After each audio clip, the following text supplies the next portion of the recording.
जब वयोवृद्ध हुए श्रीधर बाबा, तो हम इसलिए उदाहरण देते कि देखो भगवान के दासत्व की महिमा। उन्होंने किसी को मंत्र नहीं दिया, किसी को शिष्य नहीं बनाया, कभी जीवन में परिचय नहीं बनाया। ऐसे महापुरुष इतना बस एक गमछा टाइप लपेट लेते, पूरा ऐसे एक झोली टांग ली, एक छड़ी, बस कोई कह ही नहीं सकता था महात्मा बाहर के भाव से, नहीं, एकदम दैन्य किंचन। जब वृद्धावस्था आई, उठने लायक नहीं रह गए, तो जानते हो दसियों साधु होड़ लगती थी कि आज हम शौच धोएंगे। नहीं नहीं, तुमने कल धोया था। ऐसे जैसे बालक को मां शौच कराती, ऐसे बाबा को शौच। कितनी सेवा, कौन करवा रहा है? हरि। ये गोपाल जी जिनको अपना मान लिए और अपने को गोपाल जी के चरणों में समर्पित कर दिए, अब उनके पितर क्या 21 पीढ़ियां तर जाएंगी। तो जैसे किसी के मन में हो कि पुत्र, शास्त्रों में आया है पुत्र नहीं होगा तो पुत्र नाम के नरक में, पुत्र का तात्पर्य संतान से होता है, कोई संतान होनी चाहिए, ऐसा गृहस्थ धर्म में शास्त्रों ने वर्णन किया है। एकादश स्कंद में भगवान ने कहा है जो मेरी भक्ति से युक्त हो जाता है वो सब ऋणों से मुक्त हो जाता है। मातृण, पितृण, देव ऋण, ऋषि ऋण, सब ऋणों से मुक्त, क्योंकि जीवन का परम लाभ प्रभु। तो हमारे भाव में यदि आ जाए कि भगवान मेरे बेटे, और गोपाल जी को विराजमान कर लो, सब संभाल लेंगे, इनसे बड़ा कोई बेटा नहीं है। और तन्मयता करोगे तो तुम्हें दिखाई देंगे, जैसे यशोदा मैया से दुलार करते थे वैसे तुमसे करेंगे। ये हम देखी बात कह रहे हैं। एक माता जी थी, बहुत ही वैराग्यवान, ये 20-25 वर्ष की बात होगी, टाट लगाती थी और एक ऐसे झूला जिसमें गोपाल जी, इधर झोली इधर झोली, टाफी, लड्डू, दूध, ये ऐसे स्वयं टाट लगाए, रज लगा शरीर में, और जब चलते चलते रुक जाती और गोपाल, अच्छा तुझे भूख लगी, थोड़ा दूध पिलाया, थोड़ा मीठा पिलाया। कभी इस पेड़ के नीचे विश्राम कर लिया, कभी उस पेड़ के नीचे, जो मिला गोपाल को। गोपाल की माँ नाम से हमारे वृंदावन में वो प्रसिद्ध थी, गोपाल की माँ। भगवान को जिस भाव से दुलार करो वैसे दुलार कर। तुम्हें ये चिंता नहीं करनी मेरा कोई नहीं, वास्तविक कोई नहीं, हरि के सिवा तुम जान नहीं पा रहे। हरि बीनु अपनों को संसार, माया लोभ मोह है चाड़े चाड़े दबाए। ये तुम्हारे ऊपर चढ़े बैठे, तुम्हें दिखाई नहीं दे रहा।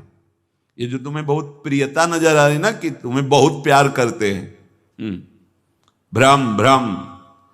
एक कदम परमार्थ में ना चला जाए, इसलिए ये तुम्हारे ऊपर चढ़े बैठे हैं। कौन? मोह, माया, मैं और मोर तोर तैं। माया, माया, लोभ, मोह, ये सब तुम्हें दबाए हुए कि कहीं तुम माया की रेखा क्रॉस करके परमार्थ में कदम न रख दो। और इसके समीप ही एक नदी बहती है, काल नदी की धार। अब ये दबाकर तुम्हें काल नदी में फेंक देंगे। माया, लोभ, मोह, ये दबाए हुए हैं, ये क्या करेंगे? परमार्थ में चलने नहीं देंगे, और इसके बाद उठा के तुम्हें काल नदी में फेंक देंगे। काल के प्रवाह में बहते हुए न जाने कौन कौन सी योनियों में पहुंच जाओगे, कौन कौन सी दुर्गति भोगोगे। ये मानव देह इनसे मुक्त होने के लिए मिला है। माया से, मोह से, लोभ से, काम से, क्रोध से, इनसे मुक्त होने के लिए मिला है। जो तुम्हारा परिवार है, मित्र हैं, तुम्हें समाज प्यार करती है, बस वो उतना ही समझ लो। ज्यों जन संगति होत नाव में, राहत न पर ले पार, तैसे धन दारा सुख संपत्ति बिछुरत लगे न बार। हरि बिनु अपनों को संसार। जैसे बड़ी नौका में सैकड़ों लोग बैठे हैं, आपस में बात कर रहे हैं, हंस रहे हैं, ऐसा लग रहा है सब एक घर के हैं। नाव किनारे लगी, सब अपने अपने उतरे और चले गए, कोई किसी से नहीं पूछता। ऐसे ही परिवार के जन, तुम चाहे जितना प्यार करो, उसका समय आया चला गया, वो तुम्हें दोबारा स्मरण नहीं करेगा।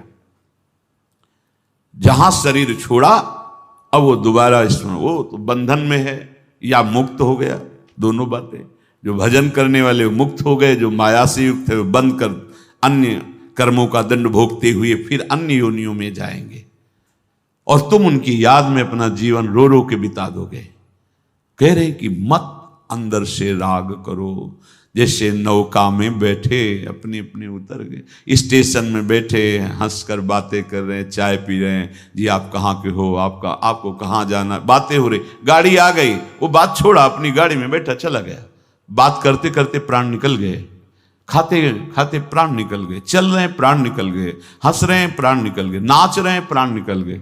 कितने ऐसे आपको, क्यों प्राण निकल गए? समय आ गया, समय रूपी गाड़ी में बैठे चले गए, कौन तुम्हें पूछता है? तुम राग किए हो तो जीवन बर्बाद करो। ऐसे ही ये धन, ये शरीर, ये संबंध, अगर आपने इनमें भगवत भाव, भगवत समर्पण नहीं किया तो धोखे में तुम्हारा पूरा जीवन नष्ट हो जाएगा।